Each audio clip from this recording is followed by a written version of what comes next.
Bonsoir à tous, nous sommes le vendredi 28 août, il est 20h30. Ravi de vous accueillir pour cette nouvelle saison de 7 jours BFM, votre émission de grands reportages sur BFM TV. Au sommaire, ce soir, alors que le nombre de cas positifs à la Covid-19 augmente chaque jour, l'épidémie est à l'origine d'une très vive opposition entre Paris et Marseille.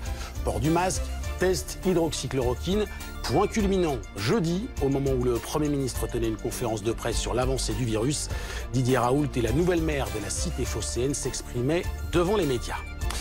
La scène se répète depuis des mois. Des chevaux, des poneys sont attaqués, mutilés, parfois jusqu'à la mort. Une trentaine de cas recensés désormais à travers toute la France. Plusieurs pistes sont étudiées et un portrait robot, le premier, a été rendu public. Une enquête ouverte et un débat très vif après la diffusion de vidéos de dealers dans un quartier de Grenoble. Des trafiquants masqués, armés devant une aire de jeu pour enfants. Le groupe Mistral 38, c'est son nom, qui utilise notamment les réseaux sociaux pour écouler sa marchandise drogue. Les nouveaux business, documents édifiants, c'est à 21h. Et puis une enquête exceptionnelle, un peu plus de 3 semaines après la gigantesque explosion qui a détruit une partie de Beyrouth. Les équipes de 7 jours BFM se sont rendues sur place. Elles ont recueilli des images et des témoignages pour comprendre le déroulement des faits et l'onde de choc provoquée au Liban. Beyrouth, 4 août, 18h07. Ce sera à suivre à 21h30.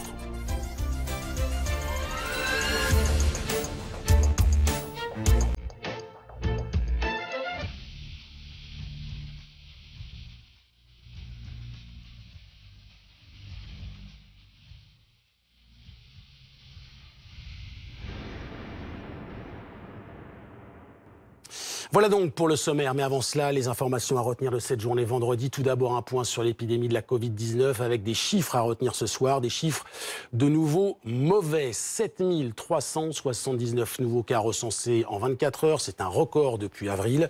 32 nouveaux clusters supplémentaires enregistrés, 1351 au total. L'épidémie croît de façon exponentielle selon le directeur général de la santé. Depuis ce matin, vous le savez, le port du masque est obligatoire à Paris. Ce sera également le cas à Strasbourg. Demain, 130 villes sont désormais concernées. La Covid-19 et Emmanuel Macron qui affirme vouloir tout éviter pour un reconfinement national. Il estime normal la controverse scientifique. Il faut selon lui accepter avec une part d'incertitude. Devant la presse présidentielle, ce soir, le chef de l'État affirme qu'il est à la tâche, qu'il prépare la France de 2030.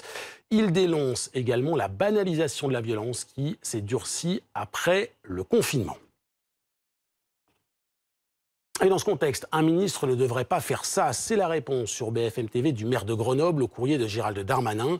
Après la diffusion d'une vidéo montrant des dealers armés, le ministre de l'Intérieur a mis en cause le manque de moyens mis par la ville de Grenoble pour lutter contre l'insécurité, notamment l'absence de vidéosurveillance, mais aussi le nombre de policiers municipaux insuffisant.